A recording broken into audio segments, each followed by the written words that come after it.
बिस्मिल्लाहिर्रहमानिर्रहीम। अस्सलाम वालेकुम एवरीवन। उम्मीद करती हूँ आप सब खैरियत से होंगे। Welcome back to my YouTube channel. हमारी यूथ का सबसे बड़ा मसला पसंद की शादी। रोजाना मुझे इतने मैसेज आते हैं कि आप भी पसंद की शादी का कोई वजीफा बता दें, हमारे मसाइल हल हो जाए, रुकावटें खत्म हो जाएं, वालिदैन मान जाएं। या कुछ ऐसे भी इश्यूज हैं कि जिन लड़कियों के रिश्ते नहीं हो रहे और वो अपने रिश्तों की वजह से परेशान है, और कुछ इश्यूज ऐसे भी हैं कि रिश्ते होते हैं लेकिन टूट जाते हैं। तो मैंने सोचा मैं इसके ऊपर एक डिटेल वीडियो बना देती हूँ आपके लिए। आज जो मैं आपके साथ वजीफा शेयर करूंगी वो वजीफा बहुत ही मुजरब और पावरफुल अमल है। आपने इस अमल को तब तक नहीं छोड़ना जब तक आपकी हाजत पूरी नहीं हो जाती। आपने इसको अल्लाह पर भरोसा करके, अल्लाह पर तवक्कुल करके इस अमल को करना है। इंशाल्लाह आपके सारे मसाइल हल हो जाएंगे और आपकी हाजत पूरी होगी। और ये वजीफा बहुत ही आजमूदा है। इस्लाम में मोहब्बत बुरी चीज नहीं है, लेकिन सबसे बड़ा मसला जब दो बालिग लोग आपस में पसंदीदगी का इजहार करते हैं और फिर वो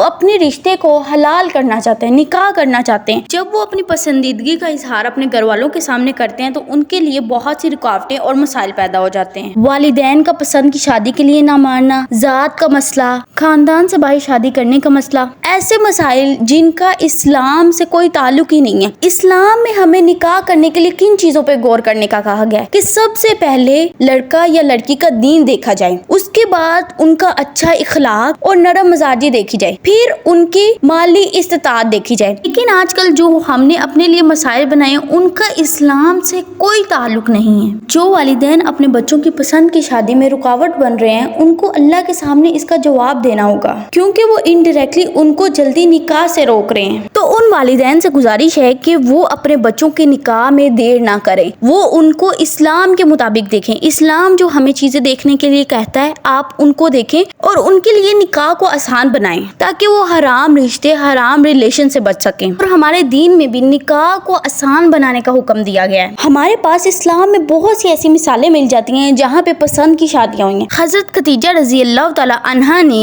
हजरत मोहम्मद सल्लल्लाहु अलैहि वसल्लम से अपनी पसंद का इजहार किया और निकाह हुआ। इसी तरह हजरत अली रजी अल्लाह तआला अन्हु का इजहार मोहब्बत हजरत फातिमा रजी अल्लाह तआला अन्हा के लिए, और इसी तरह बहुत से सहाबा कराम की पसंद की शादी हुई। अब मैं आपको कुछ ऐसी दुआएं और ऐसा मुजर्रब अमल बताने लगी हूँ जो आपने लाजमी करना है। उससे पहले मैं आपके साथ एक स्टोरी शेयर कर देती हूँ। मेरी एक कजन थी जो किसी को पसंद करती थी और उसने अपनी पसंद का इजहार अपने घर वालों के सामने किया और उनसे निकाह का कहा, लेकिन घर वाले रजामंद नहीं थे। तो उसने इस अमल को स्टार्ट किया जो मैं आपको बताऊंगी, और आप यकीन नहीं करेंगे कि 4 मंथ्स के अंदर अंदर उसके लिए वही रिश्ता आया और उसके निकाह की डेट फिक्स हो गई। उसके बाद अल्लाह ने उनको औलाद से नवाजा और आज वो अपने घर में खुशहाल जिंदगी गुजार रही हैं। ये वजीफा आपने बहुत ही तसल्ली और सुकून के साथ करना है, आपने इसको छोड़ना नहीं है। इंशाल्लाह आपकी हाजत पूरी होगी। वजीफा कुछ यूं है कि आपने सबसे पहले 5 वक्त की नमाज पढ़नी है। 5 वक्त की नमाज तो आपने छोड़नी नहीं है, आपने 5 वक्त की नमाज पढ़नी है। और हर नमाज में 11 बार दुरूद इब्राहिमी के बाद आपने सूरह यासीन पढ़नी है। सूरह यासीन के बाद फिर आपने 11 बार दुरूद इब्राहिमी पढ़ना है और साथ में आपने तहज्जुद पढ़नी है। मैं अपनी हर वीडियो में कहती हूँ अगर आपको किसी चीज की तड़प है या आप अल्लाह से अपनी दुआएं कबूल करवाना चाहते हैं तो आपको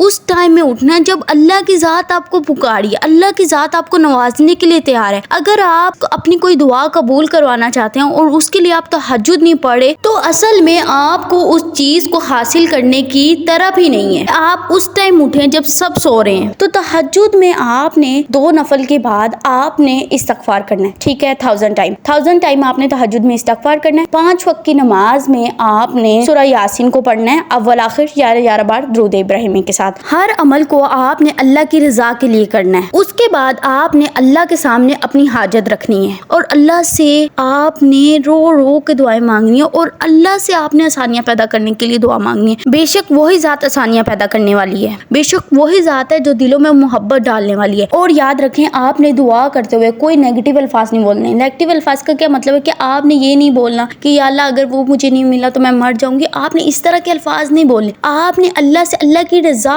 مانگنی ہے، ٹھیک ہے. آپ نے اللہ سے مانگنا ہے کہ یا اللہ اگر وہ شخص میرے حق میں بہتر ہے تو اس کو میرے نصیب میں لکھ دے اور اس کے لیے آسانیاں پیدا فرما، میرے والدین کے دل میں ڈال دے. آپ نے اللہ سے یہ مانگنا ہے. آپ نے اس طرح نہیں مانگنا کیونکہ ہم نہیں جانتے کہ جو ہم مانگ رہے ہیں وہ ہمارے حق میں بہتر ہے یا نہیں ہے. آپ نے اللہ کی ذات سے اس طرح دعائیں مانگنی ہیں کہ یا اللہ اگر وہ میرے حق میں بہتر ہے اس کو میرے نصیب میں لکھ دے اور ہمارے لیے جلد نکاح میں آسانیاں پیدا فرما، اور اگر وہ شخص میرے حق میں بہتر نہیں ہے تو اس کو میرے دل سے نکال دے. بے شک اللہ کی ذات ہر چیز پہ قادر ہے. اور دن میں آپ نے حضرت موسیٰ علیہ السلام کی دعا پڑھنی ہے، ربی انی لما انزلت الی من خیر فقیر. یہ دعا آپ نے سارا دن میں 100 بار پڑھنی ہے اور اللہ سے دعائیں کرنی ہیں. زیادہ تر لوگوں کا یہ عمل کرتے ہوئے 3 یا 6 منتھ کے اندر کام ہو جاتا ہے، لیکن یاد رکھیں کہ اللہ کی ذات بہترین وقت کا انتظار کرواتی ہے اور اللہ کی ذات اپنے بندے کو آزماتی بھی ہے. اللہ آپ کو آپ کے صبر سے آزمائیں گے، تو بے شک اللہ نے آزمائش کے بعد ہی آسانی رکھی ہے. تو آپ نے اللہ سے دعائیں مانگنا نہیں چھوڑنی، آپ نے عمل کو نہیں چھوڑنا. انشاءاللہ اللہ تعالیٰ آپ سب کے لیے نکاح میں آسانیاں پیدا فرمائے. جو میری بہنیں پسند کی شادی کرنا چاہتی ہیں اور جو میری بہنیں جن کے رشتے نہیں آ رہے، اللہ پاک ان سب کے بہت نیک نصیب کرے. آپ سب نے بھی اس پہ آمین کہنا ہے. نیکسٹ ویڈیو تک اسٹے ٹیون، اسٹے بلیس. اللہ حافظ.